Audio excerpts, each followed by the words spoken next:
guard, lay on the mic tonight. News coming in left and right. More better with the latest fight. Gene's got that inside sight. Champions rise and they fall. Wire to wire, got it all. Every move and every brawl. Tune in for the curtain call. Wrestling talk all night long. Catch the latest match and song. Ring the bell, let's get it on. Every story bright and strong. In the ring they clash and roar. New rivalries and so much more. Titles change and legends lore. What's poppin', y'all? It is your boy, Guard E3. And, of course, welcome back to this week's episode of the Meaty Boyz podcast, where we will talk some AEW. We had a little nice pay-per-view on Saturday. Well, I'll let you know what I think about that in a minute. And, of course, WWE's moving to Netflix. You gotta talk about that. But first, let me introduce you to somebody I call, ladies and gentlemen, he is the greatest co-host of all time. He is Mo Better. How you doing, Mo? I'm doing great on a Tuesday night, getting ready to talk some wrestling. So I'm always excited for that. Yeah, absolutely. Let's get it. I even made some design changes in the background here. I hung up my little luchador mask. I love it. And my Bray Wyatt mask. So shout out to Bray Wyatt. But before we get into Raw on Netflix, AEW did have a pay-per-view this past Saturday. It was AEW World's End. And I'm not gonna lie, it seemed to be a mixed bag. The thing with an AEW pay-per-view is you're getting good wrestling. What's up, Steven? Thank you for tuning in. Like, here's the thing with AEW, you're getting good wrestling. So before we get into talking about the event, for anybody that didn't see it, let me kind of let you know what the matches were. You can see the winners. In the opener, Will Ospreay defeated Kyle Fletcher. Absolute fantastic match. That they followed that up with Okada versus Ricochet, where Okada defeats Ricochet. Mariah May was victorious against Thunder Rosa in a street fight. MJF beat Adam Cole, baby. Takeshita won against Powerhouse Hobbs. Mercedes Moné was victorious over Chris Statlander. Later, Okada and Ospreay face each other again to figure out the winner of the Continental Classic, where Okada defeated Will Ospreay. And after that, he was interrupted by Kenny Omega. And the main event was the AEW 4-Way Championship match between Moxley, Orange Cassidy, Hangman Adam Page, Jay White. Jon Moxley retained. He pinned Jay White. And then Edge and FTR return to confront Moxley and his crew. So, I want to get your opinion, Mo. Were you able to catch the pay-per-view, and what did you think about it, sir? I kind of caught the replay. I didn't see all of it. But, look, anytime I get a chance to see Ricochet in the ring, I'm always excited because I think he's one of the gifted performers, but there seems to be an it factor missing that he doesn't quite ever get over. The matches is always entertaining. I feel like, though, the fans, they don't gravitate to him. Like, in a Ricochet match, Brett, he'll do an incredible move. He's quick, he's fast, he's very technical, and yet I don't think the fans care whether he wins or loses. I don't. He just has never really established that kind of relationship. And I'm not just talking about AEW fans. I think he's been like that wherever he performed, that they appreciate his athleticism and all those things. But I don't know. There's something missing to where fans don't really bond or invest in him. As a whole, I will say this about what Tony Khan and company have done with AEW. I like the fact that they bring back established older stars, and they don't always put them all over, Brett. To be fair, they don't put them all over. What I can appreciate is they seem to have a very good blend of, they're bringing up, developing young superstars, but they also keep some of their older superstars relevant. I love it that Jon Moxley is still the champion. I was excited when I saw that Edge came back. I love that kind of stuff. They find a way to keep their older stars relevant while building up their roster. Let's see, bold prediction. Copeland beats Mox it all in. Christian Cage cashes in, wins the title. I love it, Steve. I love it. I had that same thought. As soon as he came back and went after Moxley, I'm like, my first thought, I have a buddy at work. Shout out Jaden. I was talking to Jaden at work, and I was like, as soon as I saw Edge come back to come after Moxley, I'm like, we're gonna get a Christian Cage cash, aren't we? At some point during that match. Right. I'll be interested. That'll be interesting. Yeah, well, I love AEW when they understand that they're the alternative. When they really focus in on what they do best, they're terrific, and I absolutely love it. I think they got in trouble for a while because they almost tried too hard to compete and almost be WWE. When they focus on what they do best and focus on being the alternative, which when they are, it's fantastic. It's great. Now, I thought, once again, when it comes to Ricochet, I almost think, and listen, I get it. Ricochet's happy. He's going to work, where he wants, he's making a lot of money. But when it comes to crowd reaction and caring about him, I almost think going to AEW was kind of detrimental in that regard. And the reason I say that, Ricochet in WWE, there's not a lot of guys that can flip and move like he does. He was very unique in that regard. Like, I think that's why a lot of people, when he's in WWE, I think more people gravitated towards him there than when he was in AEW because he stood out. He was so unique in that regard. Well, now he's joining a roster with guys like Will Ospreay, Takeshita, and just a whole roster of these just insanely athletic individuals who are doing crazy stuff on, free TV every week. So I think in that regard, I almost feel like going to AEW kind of hurt Ricochet because he still has absolutely fantastic matches, and I love what he does. But it feels like he stands out less because when everybody else is also doing all these really cool flips, it's really hard to stand out in that crowd. I agree.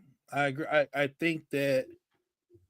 think you make a great point. There are a lot of guys that are high flyers and quick and athletic and explosive in AEW. I think that the fact that he's not as special, they don't feel any pressure or any timetable of when to build him up or put him over. I think he's going to have an entertaining run in AEW. I don't think he's going to have a big run as a singles wrestler. I think if he's ever going to make impact in any wrestling, it'll be as a tag team wrestler. I do remember that happening, Steven. Christian did cash in on when Copeland had the TNT title. It would only be fitting if he did it again when he won the world title. And fun note from this pay-per-view, Mercedes Moné and Chris Statlander is the first ever AEW women's match to go over 20 minutes. Wow. So they actually made history. I know a lot of people were saying, what took so long, and I actually agree with that. They've had so much talent in that division for years. It feels like it took so long, but I'm finally glad that it happened and the women are getting, more and more spotlight. It's absolutely fantastic. And of course, I also, from this pay-per-view, gotta shout out Will Ospreay. The man puts on arguably a match of he put on 2 match of the year contenders in one night with Okada, with Fletcher. He's just so good at what he does. It's wild. I'm excited to see what he does next, but I just gotta, not only pulling double time, but putting on 2 matches the caliber that he did, him and Okada, all the credit in the world. I don't know how they had the energy for that second match. She's gonna have 3 after Dynasty. That's fair. But yeah, the 2 matches that we got 1 match that was teased from here, and we got 1 match announced. Takeshita going to have 2 titles, Mercedes 3 after Wrestle Dynasty. I could see it. I think I'm going to order Wrestle Dynasty too. Okada Omega. If anybody doesn't know, these two broke Dave Meltzer's scale over in New Japan. I think if I can't remember off the top of my head, they either had a 6 or 7 match out of 5. They went for like 45 minutes to an hour straight. It was the most wild thing. Some people say they have the greatest match outside of a WWE ring, and some people argue it's a better match than anything in a WWE ring. It was that good. It looks like they're teasing this for AEW All In. Kenny Omega is returning to the ring this weekend against Gabe Kidd in New Japan. So I'm super excited. I really hope that we get this. I'm thinking AEW All In, it's the perfect spot for this. You need matches to sell out your biggest card of the year. You're trying to fill in a stadium. This match is one of them that a lot of hardcore fans will travel far and wide to come watch the rematch. You can only hope that the rematch, if it can come close to what the first match was, it'll be a victory for the fans and for the performers. But I wouldn't be surprised because of their chemistry. They might have the potential to exceed the first match. It wouldn't shock me at all. This is how gifted they are in the ring. Yeah. Revolution. I could see it happening at Revolution also. That either way, this is a pay-per-view worthy match. Yeah, at the end of the day, it's wild to think it's almost risky to put these two together again because Kenny Omega's just he's coming off a case of diverculitis. It's the same thing that hampered Brock Lesnar in the UFC. It's almost risky to put these two back together because the bar is set so high for these two. Can they reach it? Obviously, if Kenny Omega comes back even like 90% of what he was before he left, absolutely. But man, that's going to be a tough hill to climb to try to please the fans because they're at a point where even good, they might get slandered if the match is only good because of how great these two are. That's crazy if it's only good. Yeah, so that's the reason I'm tuning in this weekend. I want to see how Kenny Omega looks wrestling Gabe Kidd this weekend. And of course, already announced, live Wednesday, the Death Riders versus Rated FTR. And we know this is leading to Mox versus Copeland for the world title, which is going to be a lot of fun. So overall, I think AEW is in a great place. I think this is absolutely fantastic. And I'm excited to see where this goes. They just got that new TV deal. They're going to be on HBO Plus or HBO Max. And I can't wait to see how they load it up. Yeah, and maybe we see Beth Copeland, or as otherwise known as Beth Phoenix, coming in to take care of Marina Shafir. That would be a great plot twist. I'd love to see Beth Phoenix pop in AEW. It's been a minute. Oh, absolutely. Overall, AEW, absolutely, fantastic. It's funny how good the pay-per-view was. The one thing AEW always seems to do right, pay-per-views. You always get your money's worth. And you can tell they set the bar so high because I thought World's End was actually a pretty good pay-per-view. And people are here saying, oh, that's the worst AEW pay-per-view of the year. And I'm like, oh, wow. It's like if World's End is like the bar, like the worst pay-per-view of the year, then you've just had really good pay-per-views all year. So,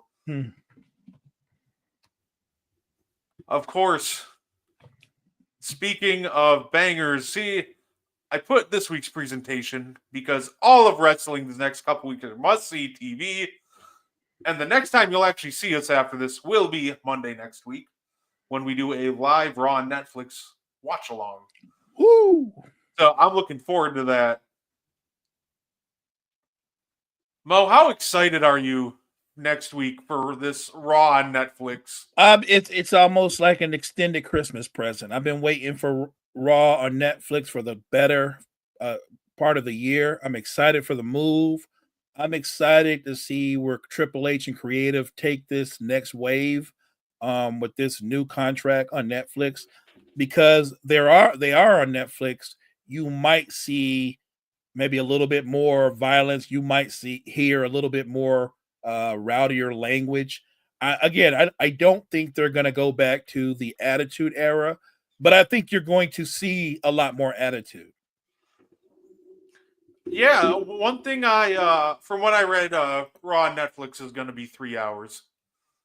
One thing that I read that I found interesting, apparently, and I don't know if this is true or not, but I could see it, is when they moved to Netflix, WWE, the rumor is they might start scripting less, and what they said is, from the report, they might, instead of overly scripting a lot of things, send the superstars out there to build their match, trust their gut. Obviously, they'll still have writers and a little something to follow, but it sounds like they want everything to be more natural, is from what it sounded like. And if that's the case, I could absolutely see that working wonders. We all know that one thing that made everybody's favorite era, the Attitude Era special, was the crowd interaction and all the wrestlers coming out and just being just themselves and natural. And just that natural interaction got everybody super over. And I think that's a great formula going forward. No, I like it. Look, spontaneity is not a bad thing, and they don't have a lack of talent in terms of guys that are good on the mic, guys that can draw fans in, guys that fans are invested in. I think some of these plot lines, these matches, people are already invested in. They almost write themselves.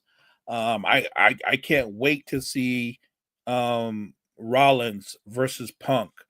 I can't wait to see going forward what Drew McIntyre has in store for, I guess, the next associate of Roman Reigns in the bloodline. So there, like I said, I think they write themselves, but you know how this goes. Sooner or later, Drew McIntyre is going to go out there to set a trap and attack somebody, and the trap's going to be set for him. The bloodline has a way of balancing things out. They're going to balance things out. It's just a matter of, is Drew going to align himself with either part of the bloodline, like Solo's bloodline, just to hurt Roman, or is it open season on either part of the bloodline? I was trying to think when we could do one like Roman and Drew McIntyre could possibly have their match, because it almost feels like weird timing, because Roman's going to be tied up with whoever his WrestleMania opponent is. Right. So at first I thought, okay, the Elimination Chamber's in the middle, and that might be my guess if Roman goes to the Elimination Chamber. But then I was like, you know what? I had a second thought hit me. What if Roman appears on Saturday night's main event? January 25th. Roman, Drew McIntyre. We've seen it before, and that would be a really great match to just boost up that card. And it's a match I could go either way and kind of propel both guys in the right direction for WrestleMania. Because I'm guessing if you have an Elimination Chamber match, you're going to want Drew McIntyre in the chamber. You're going to want Roman Reigns in the chamber.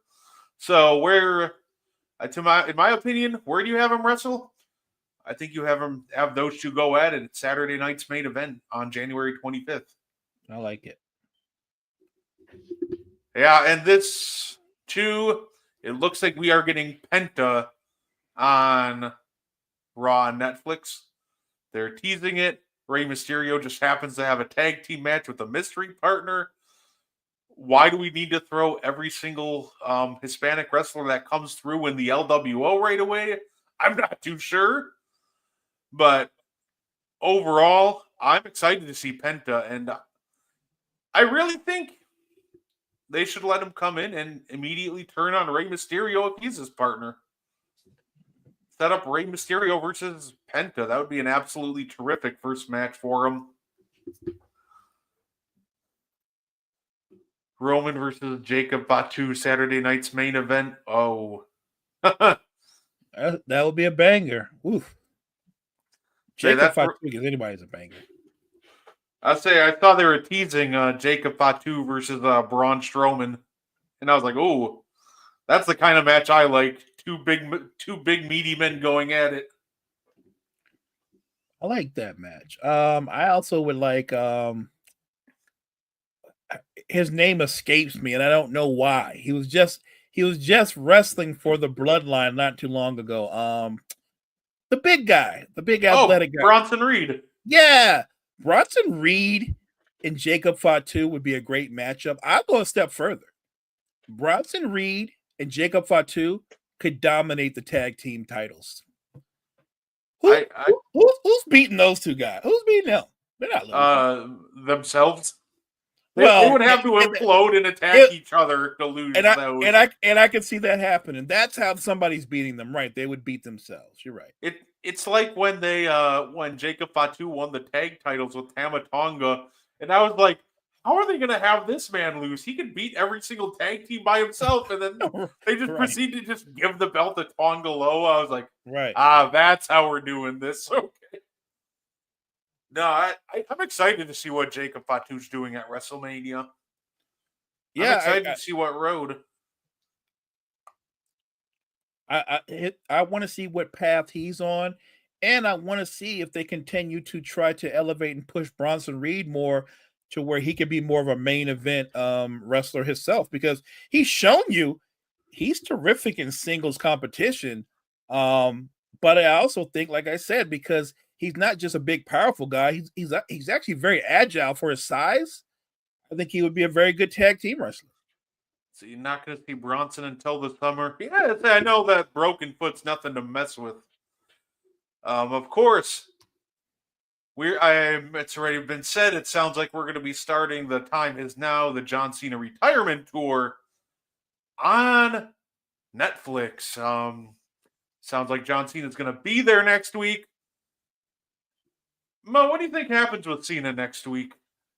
I'm excited. I hope that if he doesn't have a match, he at least teases us and tells us who his next opponent's going to be and kind of build that up. I'm just excited to see one of the greatest to ever do it get ready to go on this farewell tour. And I hope that every matchup, and I mean every matchup, is a great matchup. Because he's only gonna go against the cream of the crop. And I'm gonna go the over. I think that John Cena is up for the challenge, even though he's past his prime. I think he still has enough athleticism, enough know-how, and showmanship that he can give the fans some great shows going forward. Oh, absolutely. See, I think Steven, I'm still convinced. I think it's going to be Gunther for Cena at WrestleMania. I've been saying it for a while now. I have an idea too. I think I got the build for it, Mo. I think Cena. Yep. See, I think Cena wins the Rumble, and I think it would almost be, Cena's the underdog, and I would almost have Gunther come out after the Rumble and absolutely almost just destroy John Cena. And then I think we can run almost like just like a fun little comeback, just training montages. Maybe have him wrestle a match at the Elimination Chamber to prepare for Gunther. I like it. And hear me out. What if that match at the Elimination Chamber, to prove that he is ready for Gunther, is the guy who put him down the last time he was in the ring in the solos competition, Solo Sikoa? That would be a great matchup. I like that because if you see Cena in the ring with Solo and it's a great match, but Cena finds a way to win that match, that pumps you up for the idea of Cena going against Gunther. Because you want Cena to not just show up, but be a credible threat to actually beat Gunther. And I think having John Cena come back and beat the guy that just squashed him at Crown Jewel the last time we saw him in the ring and just beat him in 5 minutes real easy, I think that'd be a great way to build up John Cena's credibility. Have him go Super Cena one more time, have him fight off the bloodline, maybe say Jacob Fatu missed his flight, so he don't got to deal with that. But Yeah, I think Solo, as much as people would hate it, I think Solo would actually be a great opponent to almost kind of just build John Cena back up. Because let's be real, you can say the name John Cena and it sounds big, but in terms of WWE programming, this man hasn't won a singles match in 7 years. John Cena, right now, as currently constructed, he's not really doesn't feel like a viable threat against Gunther because every time he stepped in a ring since 2018, he's lost. So I think even if it's not Solo, it's imperative to get John Cena a singles win Agreed. in there before he gets to Gunther. Even if it's like him versus Ludwig Kaiser, which would be a great match. Kaiser's actually a really underrated performer, in my opinion. Like every time I watch Kaiser, I'm like, he seems like he's a beat away from being a main event star. If Cena gets a high number, he's winning it. I would mess with everybody so bad and still have Cena win it. See, I would have John Cena throw the last guy over the top rope, and I don't know if he's going to be available for this event, but I'd have the 31st entrant and him abusing his power, The Rock. I'm making you think that The Rock is winning it, and then Cena eliminates him too. I would use The Rock to almost swerve everybody and trick them into thinking that he's the Rumble winner. I would just use it to push Cena. I think Cena throwing The Rock over would be an awesome moment that would throw everybody off. So they say Kaiser versus Sheamus. No, that's fair. And of course, speaking of Solo, he's got a match versus Roman Reigns, Tribal Combat. Apparently, there's going to be no interferences, right? According to the rules of Tribal Combat. I'll believe that when I see it. I think this is going to be fun. I think this will be interesting. The one thing I will say, this match better not main event.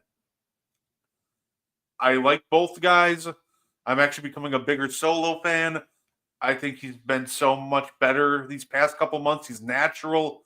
He's himself, and he's getting more comfortable. This match should not main event Raw. I don't know what they're going to do, but at the end of the day, I think that spot has to go to Rollins and Punk. I think this will be great, but I think this should be ironically, the most important matches on the card, the opening and closing match. I would open with this match.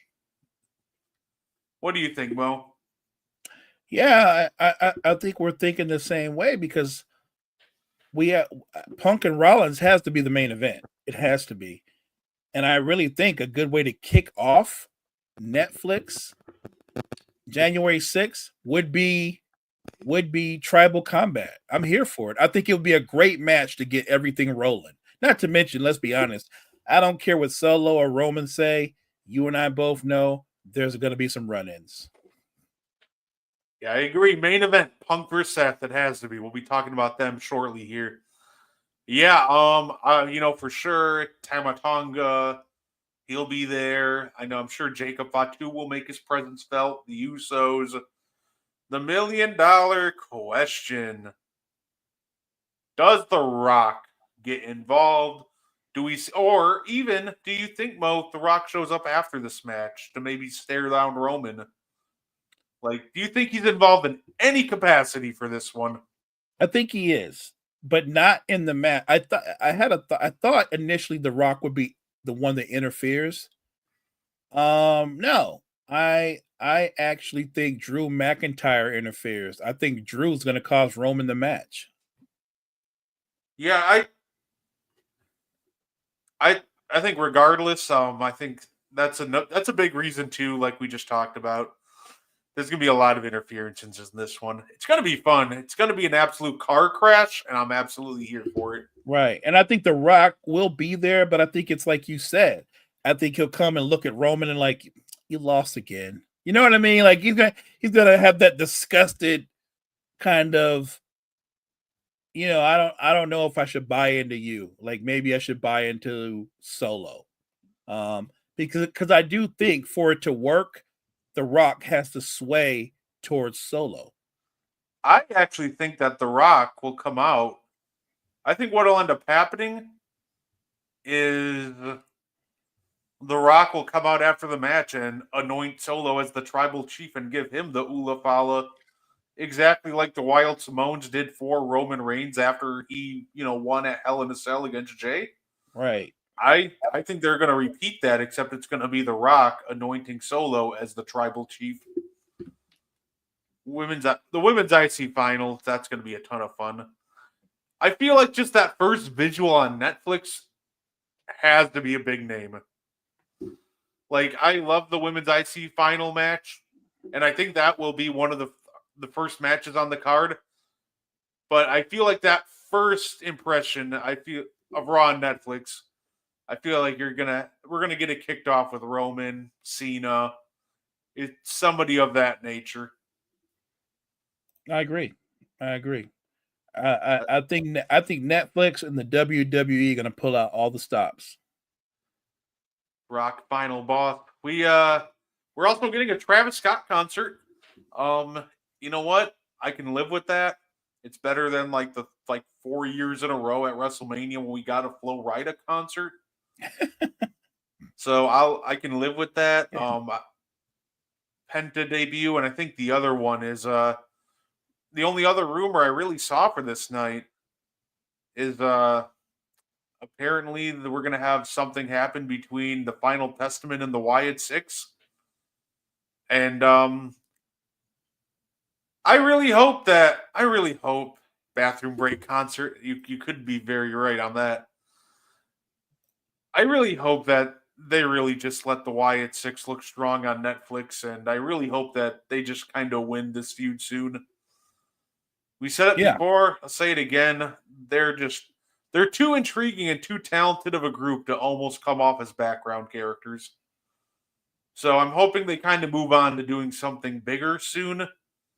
And I genuinely think that you got two options with the next rivalry for the Wyatt Six. The least interesting option is the Judgment Day.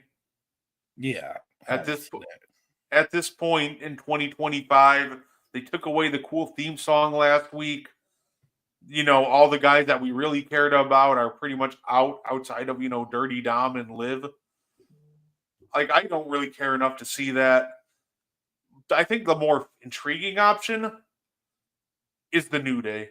I think that the Wyatt Six and the New Day, they're all about, punishing people who, did their family wrong half the time and they just turned on Big E. I think they put themselves in the crosshair, and I think the way to go for WrestleMania season, if you want to give a big feud to the Wyatt Six versus the New Day, I think that would be a ton of fun too.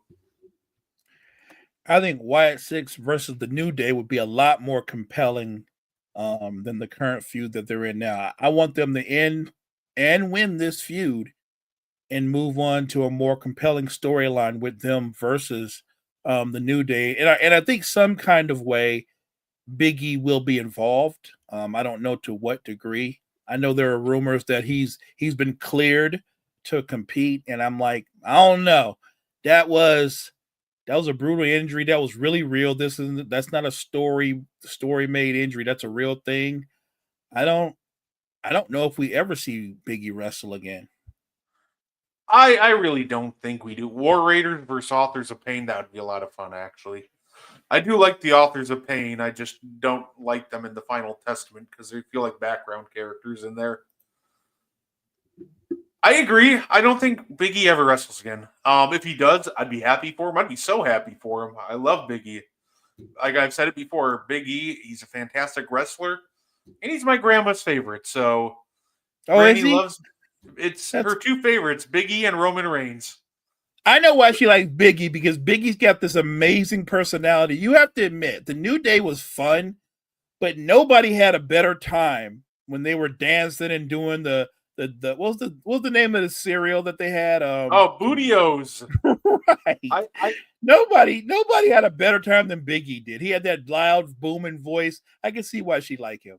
You know, it's funny. I actually have the box of Bootios in the other room. Do you really? Yeah. But you've never eaten it, right? No, I've kept it closed the entire Yeah, time. yeah. I wouldn't eat it either. I wouldn't eat it either. Put Big E on commentary. That would work. Big E is so talented as a talker, and he just has so much energy and enthusiasm that regardless of where you put him, it would work out really well. So I'm down for him. Or I also think that maybe he brings in a couple guys to oppose the New Day. If he can't wrestle, he brings in somebody else to do his dirty work. Maybe it's a Right. tag team. I Maybe can see Biggie as a manager, right? yeah. And he can't wrestle, but he can still interfere in a match, right? You know what I mean? Like Biggie can still cost the New Day the titles, and that's really what it's about. Or even if it's not a tag team, bring up some individual monster that the New Day would have to overcome. Maybe Big E introduces Oba Femi to the main roster, and now the New Day has to contend with him, and he's an absolute freak of nature. So that is a monster. there's so many ways you can go with Big E, and none of them feel wrong. Like, I feel like it would be almost impossible to mess up doing anything with Big E and the New Day at this point. And I'd actually be more impressed if they Ridge Holland. Yeah, nah, yeah.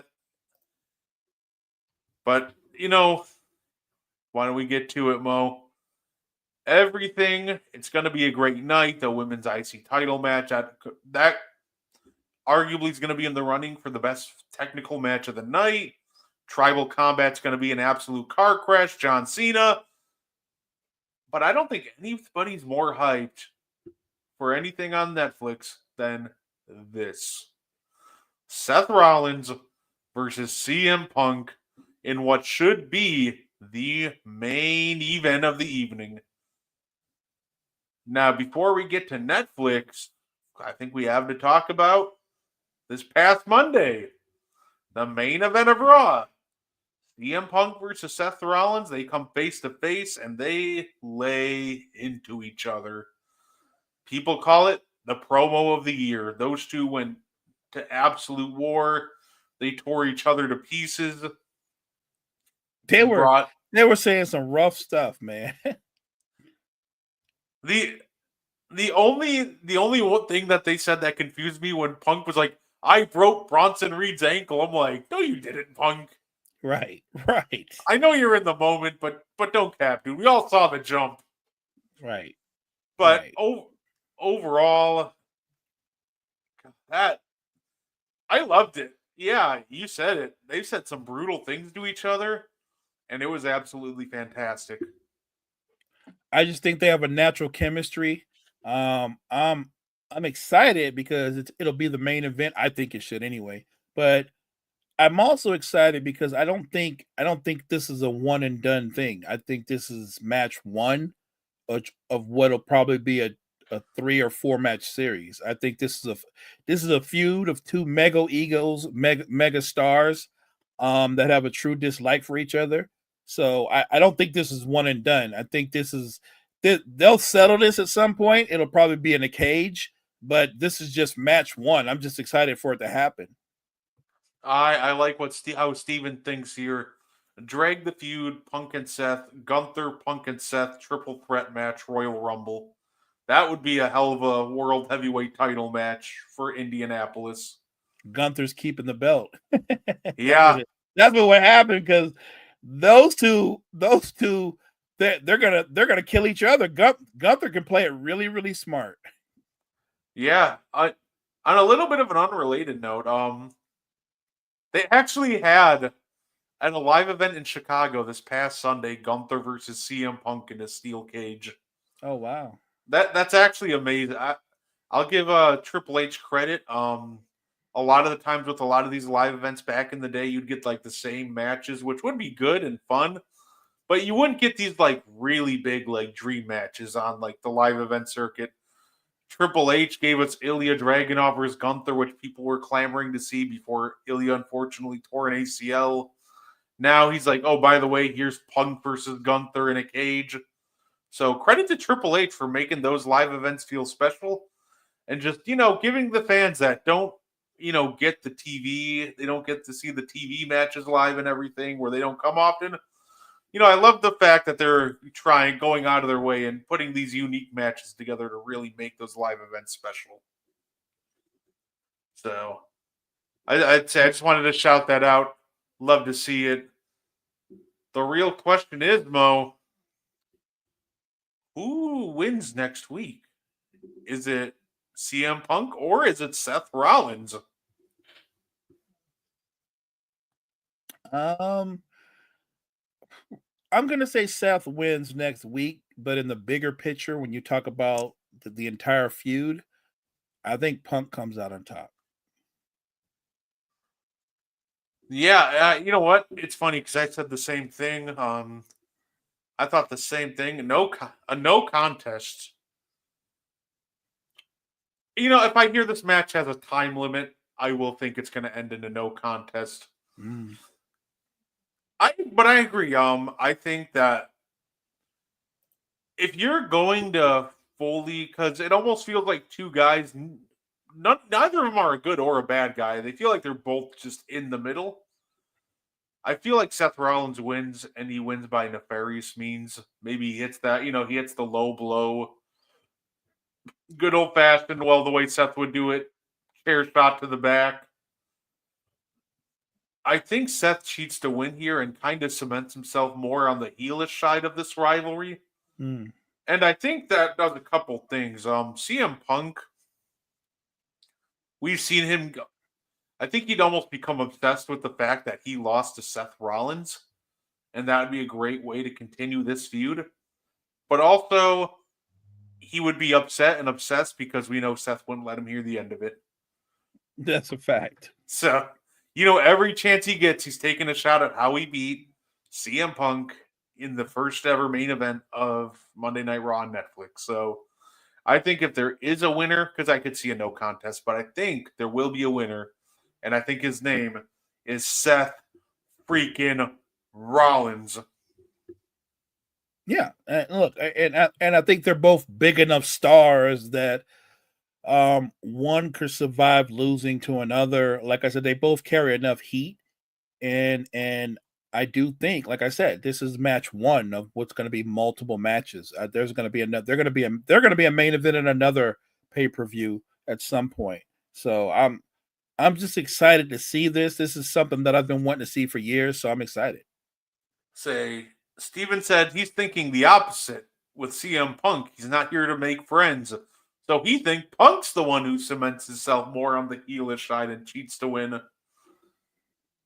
I could see it going either way with that. I could also see them just kind of running this same nobody's a heel dynamic. Almost both of them are in the middle. Right. But I love it when they do this because at the end of the day, I think this is when wrestling's at its best. The winner is completely unpredictable. The manner and how they win is completely unpredictable. You have no clue what's actually going to happen. All you can do is tune in and enjoy the ride. Right. So, I'm so looking forward to this. It's going to be it's going to be a great match. And they've done a great job to build it up. I know. They have. And then need Becky and AJ making this a mixed tag. That'll be interesting. If AJ returned, the roof would blow off the place. That would be massive. Everybody loves her, and everybody keeps asking her when she's coming back. There's even the women in NXT sometimes hops in her comment section and tries to convince her to come back. So, and the thing with AJ is, she said she's cleared from all of her injuries. She just doesn't think the women's division needs her. Wants it to focus on the younger ladies, which I think is a very valid point. But I mean, let's be real. Even if it's a one-off, who wouldn't love to see AJ back in a ring one more time for one more match? Just one more. I'd love to see it. I'd love to see it. Maybe you brought up the point where maybe Punk would go the route of a full heel. Maybe AJ, because she's a trained combatant. Maybe she gets involved and she helps him win a match.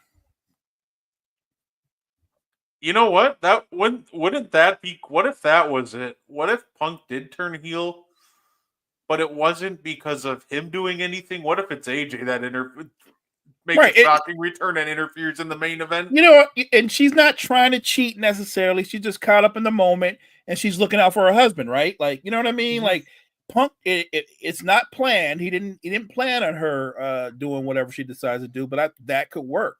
I think that could work very well. And of course, Rollins, being how Rollins is, he's going to go, no, that was planned. You knew. You know what I mean? No matter what Punk says, he's like, you knew. No, absolutely.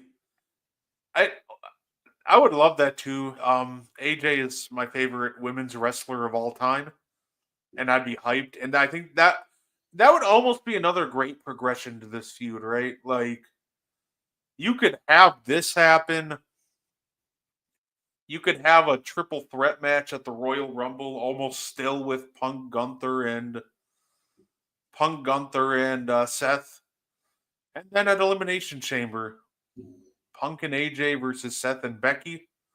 And then the actual second match between them at WrestleMania. I think that would be a great way to, a great and almost logical way to really kind of drag this out over, you know, for the next 3 pay-per-views. Obviously, that all comes down to, is AJ willing to have one more match? And I think this would be the perfect situation for her, because putting her in a tag team match, she wouldn't need to do the heavy lifting. And putting her in a match with someone like Becky Lynch, who is a very good wrestler in her own right, even if she is rusty, there's so much other talent in that match that I don't even think it'd be noticeable. So no, I agree. I look, you're getting me excited because AJ is one of my favorite wrestlers all time. So I don't know what Triple H and Creative are cooking up, but I hope they're listening to us. I hope they're like, you know what, those guys, that's not bad. That's not bad. We could work with that. So I hope they're listening. Mania, Hell in a Cell, Punk versus Seth. I think that's where we're headed. I think they do end up having a match at Mania, and at that point, it will lead the Hell in a Cell. Or it'll have to be like an I Quit match or Last Man Standing. It needs to be just that definitive rivalry-ending match, and there's no better stipulation than Hell in a Cell. I do want to say I'm glad Triple H got rid of the Hell in a Cell pay-per-view. That was terrible. That was a terrible idea from the jump. I love the Hell in a Cell structure. I love the match. But when it's a pay-per-view and you see just pointless matches in it, it really lost its luster. And I'm so glad they discontinued the pay-per-view and really rehabilitated it to make more special. Let's say. But yeah, I'd say I'm super excited for next week. It's going to be a great time, Mo. It can't get here fast enough. I'll definitely double check my work schedule. That should be out on Friday to 100% verify. But hopefully after tonight, the next time we will see you guys is Monday. A live watch along too? Come on, man. That's awesome. Can't beat that. And I say, honestly, Mo, that's all I had for us tonight. I know it's a little bit of a shorter episode than you guys are used to. I appreciate you tuning in. I definitely appreciate you guys. I was dealing with a bit of a personal matter over the weekend, so I couldn't put as much planning and into the think of as many topics as I normally would. So I hope you guys are still entertained, short and sweet and to the point. Mo, do you have anything you want to say before we get up on out of here? No, just thank you guys so much for rocking with Brett and I on a Tuesday night. We're here to talk wrestling all day, every day with you guys. So we appreciate you guys being here with us every Tuesday. And we look forward to seeing you guys Monday on the 6th, right? On the 6th. We're excited. We can't wait to see you guys. We're going to go live. It's going to be a great show. Looking forward to it. Appreciate everybody. Thank you for all the support. And of course, if you're a fan of basketball, catch Mo and I again Thursday night, the And One podcast. This past week, we did our 1980s All NBA teams, first through third team, MVP, and a defensive player of the decade for guard, forward, and center. And this week, TikTok might be done with the 90s, but we aren't because we're doing the 1990s. Collision does have a good card. Overall, it's going to be a great weekend for wrestling. Let's go. Say AEW's got Collision. New Japan has events running all weekend pretty much. If you're a big fan of wrestling, cap it off with, Raw and Netflix. This next 4 days, this little weekend stretch into Monday is going to be an awesome time to be a wrestling fan. It is. It really is. And the crazy part is we're at the end of the NFL schedule. We're getting ready to go into playoffs, and I'm excited for the NFL playoffs. Don't get me wrong, but nothing has my attention. Nothing's got my antennas up more than January 6th. I'm ready. I'm ready. Now that's fair enough. So, ladies and gentlemen, thank you guys for tuning in. Appreciate you. Are you doing the morning show tomorrow, Mo? I don't know. I guess we're on a Christmas hiatus that I wasn't sure about, but I guess we are. Okay. So hey. I don't want to tell you guys to join me in the morning if I'm not there. So hey, fair enough. I wanted to plug it if you guys were going on, but you know what? Catch us on Thursday. Thank you very much, and everybody, have yourselves a good night.